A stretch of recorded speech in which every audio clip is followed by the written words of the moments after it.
Kia ora. If you watched my previous podcasts, you'll know that I've been exploring some of the issues that are so divisive today, like whether Maori ceded sovereignty, the treaty partnership, and why they agreed to the treaty in the first place. I've also covered the progress that was made in the first 2 decades following the treaty, and how Maori trust in the settler government broke down over the land disputes in Taranaki, the rise of Kingitanga, which then led to the land wars in Waikato, Taranaki and the Bay of Plenty. My next podcasts were to continue on from that, to describe the rise of Tita Kawaru and Te Kuti, including the destruction of Parihaka, before the fighting finally ground to an end. I'm still planning to do that, but there is so much misinformation in the news concerning the differences between the English version of the treaty and Te Tiriti, including whether or not Maori ceded sovereignty and what was intended by partnership, that I've decided to present the original instructions given to William Hobson, as these remove any doubt about what was intended. There have been literally thousands of pages of reports and books written about this subject, and I'm going to cover it in just the next 15 minutes. It's absolutely clear what British intentions were and what Hobson was commissioned to do. It is documented in the parliamentary papers recorded at the time, and yet our political parties have got it wrong on both sides of the House. And misinformation is being spread in our news and taught in our schools. So today I want to share with you those instructions given to William Hobson and show how he faithfully followed through when presenting the treaty to Māori. But first, it is important to understand that the Whig government was in power at the time. This was a government that was strongly influenced by the Church Missionary Society, which had been working with Māori for nearly 30 years. And Māori had already requested help and protection from the Crown. Slavery had just been abolished in Great Britain, and British attitudes to colonisation were changing.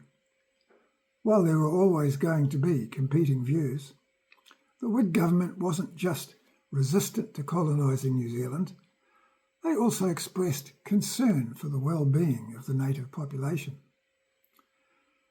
Competing with this was the Tory party, who sponsored the New Zealand Association, which later became the New Zealand Company. They had developed plans to colonise all of New Zealand, allocating Māori just 1/10 of the land. On failing to get government support, but with support and funding from some members of the Tory party, they purchased a ship and set sail anyway. They named their ship the Tory, which is referenced in one of Wellington's streets today.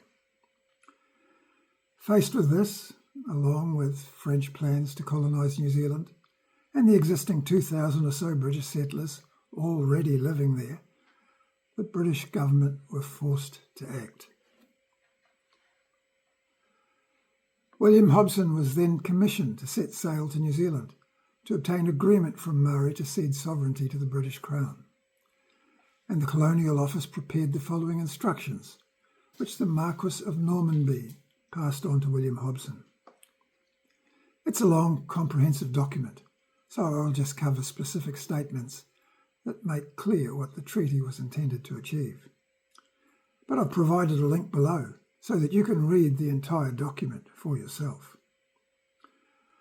It included the following statement, and I quote, that Māori title to the soil and sovereignty of New Zealand is indisputable and has been solemnly recognised by the British government. End of quote. He went on to note that many British subjects living in New Zealand were of bad character and unrestrained by any consideration of law, that large tracts of land had been sold, with British migrants already on their way to occupy that land, that it was now seen as being necessary to find a way to establish an effective form of civil government over the British settlers. But because New Zealand had been recognised as a sovereign and independent state, the Queen would only govern New Zealand as part of the Dominion of Great Britain if she received the free and intelligent consent of the natives. It was also recognised that Maori were not capable of forming such a government over the entire land. Normanby then outlines how Hobson must protect Maori from land jobbers, and that only wasteland that Maori were willing to sell to the Crown should be purchased. All such transactions must be conducted with sincerity, justice, and in good faith, and must not result in harm to Maori. They must not include property that is essential to Maori's comfort, safety, or sustenance. After detailing how land purchases should be managed, Normanby instructed, and I quote, "The establishment of schools for the education of the Aborigines in the elements of literature will be another object of your solicitude, and until they can be brought within the pale of civilised life and trained to the adoption of its habits, they must be carefully defended in the observance of their own customs, so far as these are compatible with the universal maxims of humanity and morals. But the savage practices of human sacrifice and of cannibalism must be promptly and decisively interdicted." End of quote. This last statement is really important because it explains how British sovereignty was intended to be implemented. The long-term objective was for Maori to be assimilated into British civilised life. But it was understood that this could take a long time, during which Maori customs must be protected. This clearly included the role of rangatira within each hapu. However, this would only be done under the overall umbrella of British law. The intention was that Maori would be subject to the overall government of the Crown, but would be free to follow their own customs, but only so long as these are compatible with the universal maxims of humanity and morals, and didn't include human sacrifice or cannibalism. This is what William Hobson was commissioned to do. As a military officer, he was trained to follow orders. Both Te Tiriti and the final printed English copies had to meet these requirements, or Hobson did not do what he had been commissioned to do. Hobson followed instructions he was given to consult with both Henry Williams, the leader of the Church Missionary Society, and James Busby, the official British resident who Hobson was replacing. Both were very concerned to protect Maori from the potential ravages of imminent colonisation.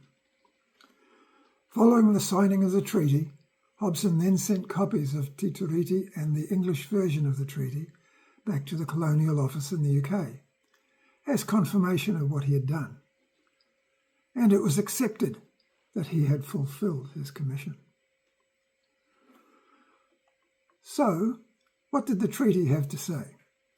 Looking first at a back translation of Te Tiriti, the language is simpler, as is appropriate for its Maori audience. Article 1 of Te Tiriti states, "The chiefs of the assembly and all the chiefs who have not joined in that assembly give up entirely to the Queen of England forever all the government of their lands." It doesn't distinguish between who the government will be over, because both Maori and European settlers were included. The Maori word translated as government was kuanatanga, or governorship. While Maori had no experience of a unified government over the entire country, it had been used in the Declaration of Independence, and they would have understood its meaning as being that which was exercised by the British Governor of New South Wales. The word was created by the missionaries to describe how the Roman government was exercised over the Jewish people in Palestine. Kuanatanga was used for government of their lands instead of sovereignty, because Maori did not have a word for sovereignty. That the Maori chiefs understood that the government would be also over them was made clear by the objections they raised following the presentation of Te Tiriti on the treaty grounds. William Colenso was present at the time, and he recorded these objections. I've provided a link below where you can read what he recorded. So what about Article 2, the first part of which states, "The Queen of England arranges and gives to the chiefs, the hapus, and all the people of New Zealand the full chieftainship of their lands, their settlements, and all their property." Notice that the Queen is giving back to the chiefs, the hapus, and all the people of New Zealand. You can't give something back that you don't own. The Queen can only give back what was ceded in Article 1. It was the sovereignty implied in Article 1 that allowed her to do that. And how does this compare with Normanby's instruction that Maori must be carefully defended in the observance of their own customs, so far as these are compatible with the universal maxims of humanity and morals? Full chieftainship was translated from Tino Rangatiratanga. While there is some debate about what this means today, at the time it was really clear that the Māori chiefs or rangatira were to remain as leaders within their own hapus and settlements. They were treated as such in all their subsequent interactions with the governors. And there is no way that the chiefs would accept giving up their inherited status to become just commoner Māori with no control over their own people. So what about their lands, their settlements, and all their property? Normanby recognised that Māori title to the soil was indisputable.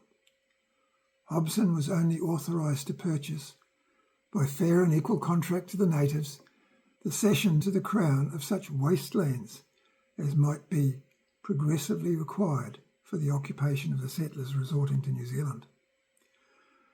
There is no statement that forests and fisheries would be owned by the Crown. Their lands, their settlements, and all their properties included all the land. The Crown was only entitled to purchase wasteland that Māori were willing to sell.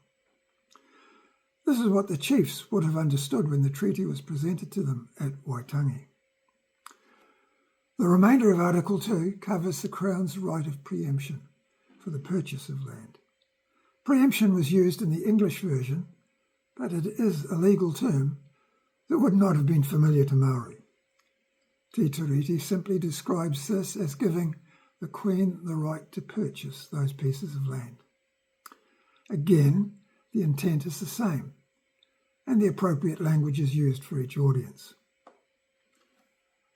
Article 3 in Te Tiriti states that the Queen of England will protect all the Maoris of New Zealand. All the rights will be given to them the same as her doings to the people of England. The English version states, Her Majesty the Queen of England extends to the natives of New Zealand her royal protection and imparts to them all the rights and privileges of British subjects. Again, there is no difference in intent. The text is just written to suit the audience it was intended for. So what are the differences between both versions of the treaty? There are none. They were written for different audiences. Te Tiriti for Māori and the English version for the Colonial Office and the English settlers. This is really clear. Te Tiriti was written for Māori who understood that government of the land included government over them. The English version calls that sovereignty, which is what the English audience would understand. With sovereignty guaranteed in Article 1, in Article 2 the Queen gives back to Māori their rights to self-government, according to their own customs. But this was still subject to English law. Not all the minute details of English law, but the fundamental laws needed for peace in the colony. She also gives back to them all their property and land, including forests and fisheries. That is what the Māori chiefs would have understood from the words used in Te Tiriti.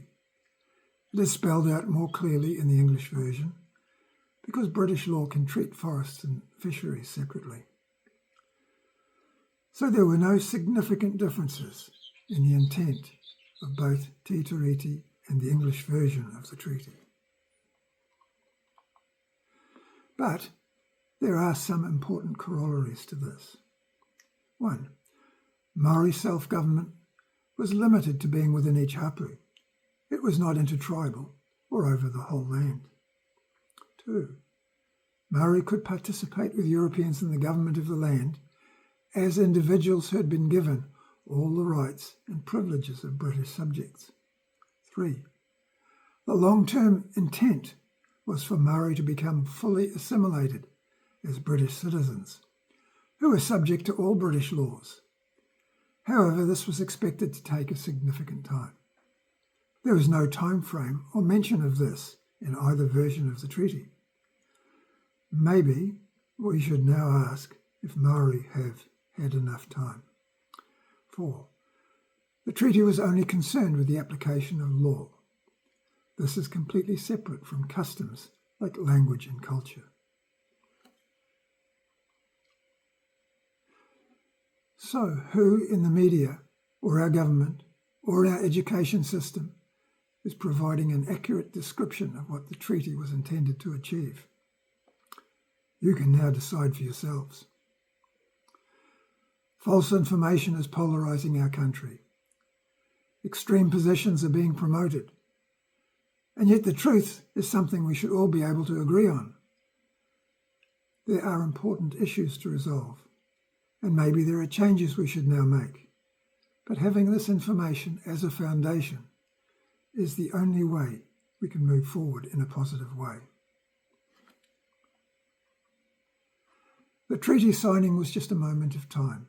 In 1841, the Tories would win the election in Great Britain. This would influence the move to speed up compulsory Maori assimilation, which was then actively promoted by George Grey when he took over as governor in 1845. But the treaty had already been signed. The way forward was going to be turbulent. Read my book, Moving Forward from Our Past. The treaty at Waitangi was a pivotal period in our history, but there is much more, both before and after.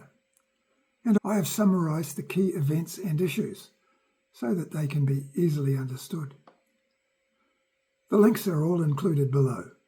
If you like and agree with what I've presented, please share it with others. We've got an election coming up, and this information needs to be understood. In my next podcast, I'll get back to the Taranaki Wars led by Te Kawaru and Te Kuti. Be sure to subscribe if you haven't done so already, and share your comments below.